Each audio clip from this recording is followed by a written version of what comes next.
দেশনায়ক নেতাজি ও হিটলারের সাক্ষাৎ 23শে জানুয়ারির একটি প্রতিবেদন।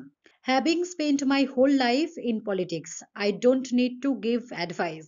সারা জন্ম রাজনীতি করে কেটেছে, আমাকে উপদেশ দিতে হবে না। সেই সময়কার বিশ্বের অন্যতম ভয়ঙ্কর ফ্যাসিস্ট নেতা অ্যাডলফ হিটলারের সঙ্গে কথা প্রসঙ্গে নেতাজি সরাসরি হিটলারকে এই কথা বলেছিলেন। তাই তিনি নেতাজি, বিশ্ববন্দিত বাংলা মায়ের বীর সন্তান নেতাজি সুভাষচন্দ্র বসু। শত্রুর শত্রু আমার বন্ধু, এই থিওরি কার্যকরী করা যায় কিনা সেই ভরসাতেই নেতাজি গিয়েছিলেন জার্মানি ও সাক্ষাৎ করেছিলেন হিটলারের সঙ্গে। নানা নাটকীয় পরিস্থিতি কাটিয়ে যখন তার সঙ্গে নেতাজির দেখা হয়, তখন দুজনের চোখ দুজনের দিকে। একজন নিজের দেশের স্বাধীনতার জন্য বিভিন্ন দেশে ঘুরে ঘুরে সৈন্য ও সমর্থন সংগ্রহ করেছেন, আর আরেকজন বীভৎস নাৎসি বাহিনী গঠন করে বিশ্বময় ত্রাস তৈরি করেছেন।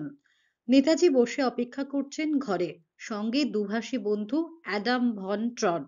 নেতাজি হিটলারের সাক্ষাৎ নিয়ে অনেক বিতর্ক থাকলেও আসল কথা হলো, শত্রুর শত্রু আমার বন্ধু, এই প্রবাদ বহু আগে থেকেই আমরা শুনে এসেছি। নেতাজি সেটাকে বাস্তবে নিয়ে এলেন। দ্বিতীয় বিশ্বযুদ্ধের শুরুর দিকে ইংল্যান্ড ফ্রান্স যথেষ্ট বিপদে পড়েছিল।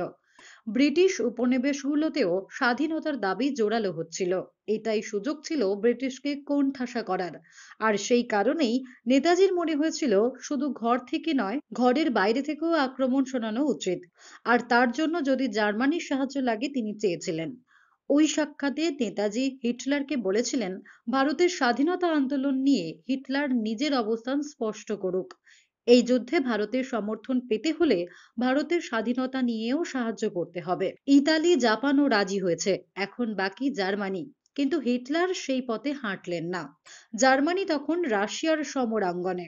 বিশ্বযুদ্ধের চূড়ান্ত নাটকীয় মুহূর্ত চলছে, এদিকে ভারত তো অনেকটাই দূর। সেই দিকে মনোযোগ দেওয়া মানে জার্মানির স্বার্থ বিঘ্নিত হওয়া।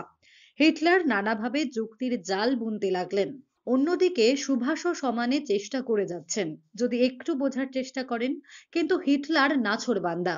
শেষ পর্যন্ত হিটলার নেতাজিকে বোঝাতে চাইলেন রাজনীতির নানা কৌশল। ক্ষুণ্ণ নেতাজির তখন হিটলারের মুখের ওপর বলে দেওয়া সেই উক্তি, সারা জন্ম রাজনীতি করে কেটেছে, আমাকে উপদেশ দিতে হবে না, আজও স্মরণীয় হয়ে আছে তা।